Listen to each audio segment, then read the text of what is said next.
How y'all doing? It's Jenny back from her hillbilly state here in the good old US of A. I am now going to formally accuse Dowie Evans of following the practice of eugenics. Eugenics is something that was started here in the United States, and it is something I am absolutely ashamed of as an American. It is what the Nazis used as an excuse. They took it from us in order to, shall we say, purify, or the reasons that they wanted to purify, keep the bloodlines, keep the gene pool pure. That's why they wanted to get rid of Jews. But also, just as a side note, if you were a gypsy, now they like to be called traveler, back then, you were just as likely to be thrown in a concentration camp under the Nazi regime as you were if you were Jewish, because they believed you did not, you weren't pure enough. Now, eugenics was started in the United States kind of around the 1920s. It was just kind of they even have a contest back then as to families who had the most pure and genetically pure family. It was almost like who could breed the best stock of children, all right? And I will link something into the description as kind of a history of eugenics in the United States. It's a real shameful past to us. Again, the Nazis used that as their whole thing. They took eugenics from the United States and used that as a way to keep things purified. Now, I'm going to point out a couple of things to you before I point something else out to you. Look at this here. Dowie Evans. We all thought he basically retired from his Swansea hospital. No, after he did that, look at what he did. He was the director of this children's hospice, a children's hospice.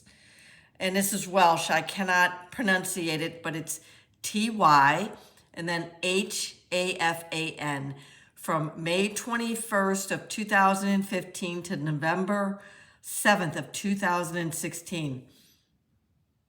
And then this is from Lucy Letby Moment of Truth on Facebook. And then his resignation occurred just as the RCPCH review ended, and only a few months before he came involved with the Countess of Chester Hospital. So just keep that in mind. I'm going to show you something else. Just give me a moment here. Now let's look at this, something called, I think it's called Baradi-Pap syndrome. And it's basically, it's a rare genetic thing. And basically it was founded by who they discovered it. They discovered it in a family of travelers, or you would call gypsies. And apparently travelers do have a history of marrying like second and third cousins, okay? And basically what this is basically it's oral, facial, and digital, meaning you have polydactyl, too many fingers, and some oral facial issues too. Now, we're going to look at a child here. Again, I'm looking at the unindicted babies here. We're going to look at this. This happened right after, look at, it's September. Look at where the red dot is here. That's September 2015. Again, severe multiple congenital anomalies, oral facial digital syndrome. And this baby had died at the Countess of Chester. Second thing right here. Again, September 27th, 2015, severe multiple congenital anomalies, oral facial digital, that's that type 6 Varardi syndrome.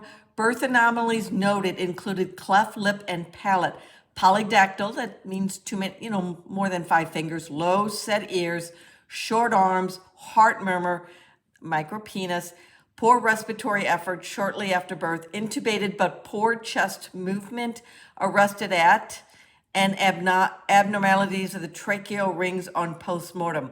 Question is, was this noted prior to delivery? And again, I believe this baby probably should have, would we not all agree, delivered at Liverpool Women's Hospital?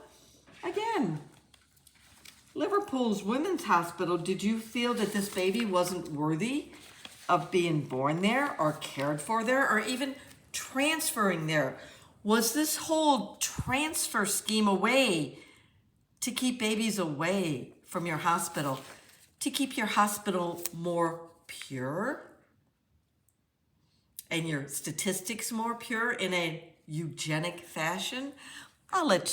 Again, here's another report from our friend Brewery. I hope it'll, see if we can get that to focus. There we go. Now, yeah, of course it does. Look at who the consultant is. John Gibbs. And date of birth is, we don't know exactly the date of birth, but it was born in the morning. Again, early in the morning, of course, a consultant would not be there. It would be too beneath them. Congenital abnormalities, and this is the date it died, and it died basically 9 o'clock in the morning. Again, multiple congenital abnormalities. I wonder if this could have been shown on the scan that they usually do somewhere around the 16 or 20 weeks. But also look who is on there, Lucy Letby. Now, let's go to our next one here. Again, this is all from Thirlwall, people. If you want to know the numbers, just let me know. Number 4, here.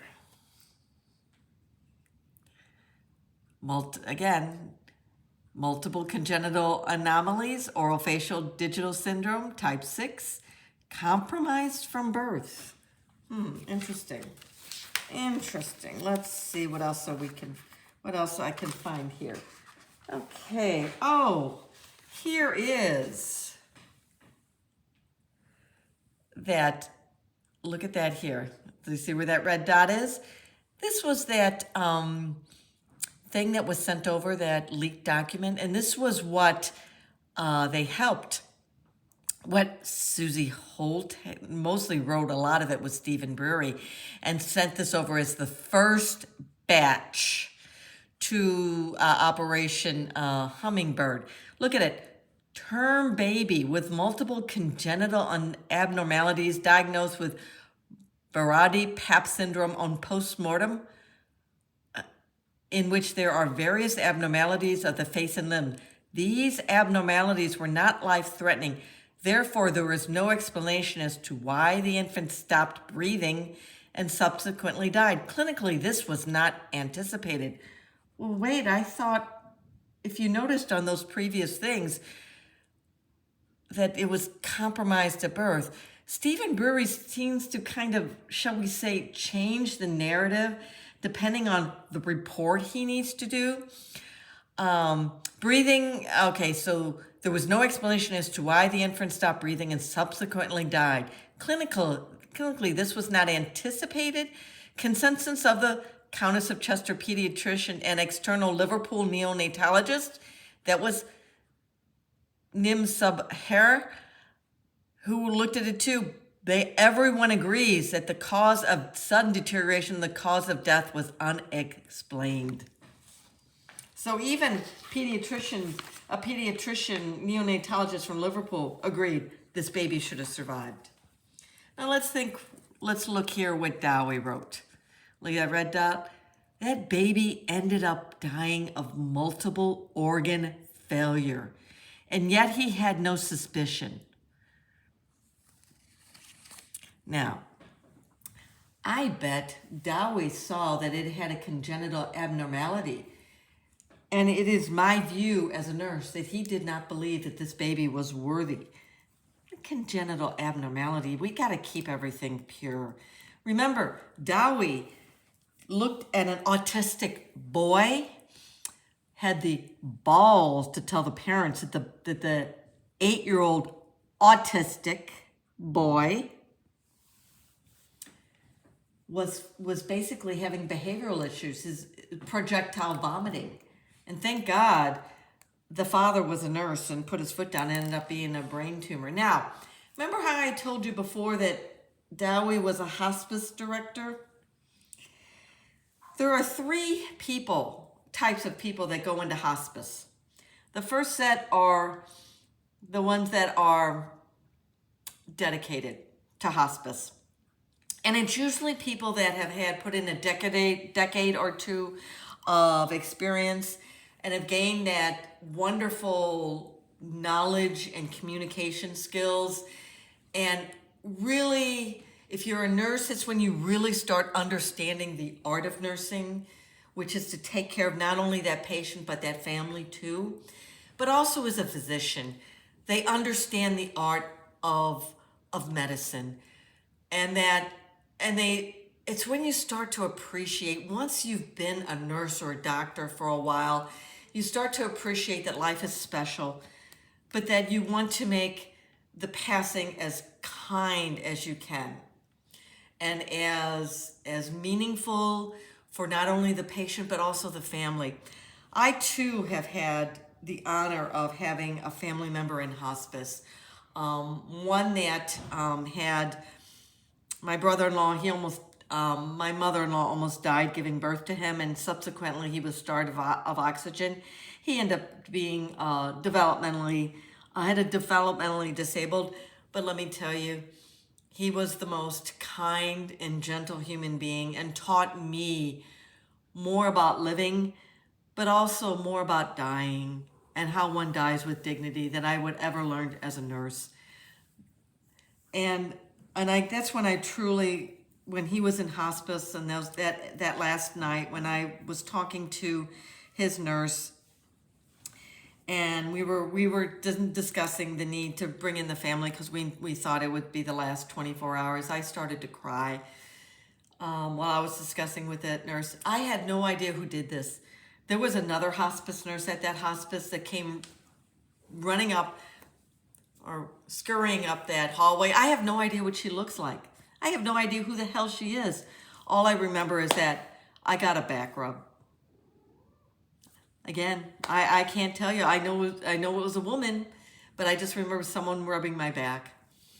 Now, that's the first type of person. And again, the physician at the hospice made sure my brother-in-law was given the best medication and had, shall we say, the most comfortable of passings one could have. So I appreciated that physician who was just kind, and I was there when he was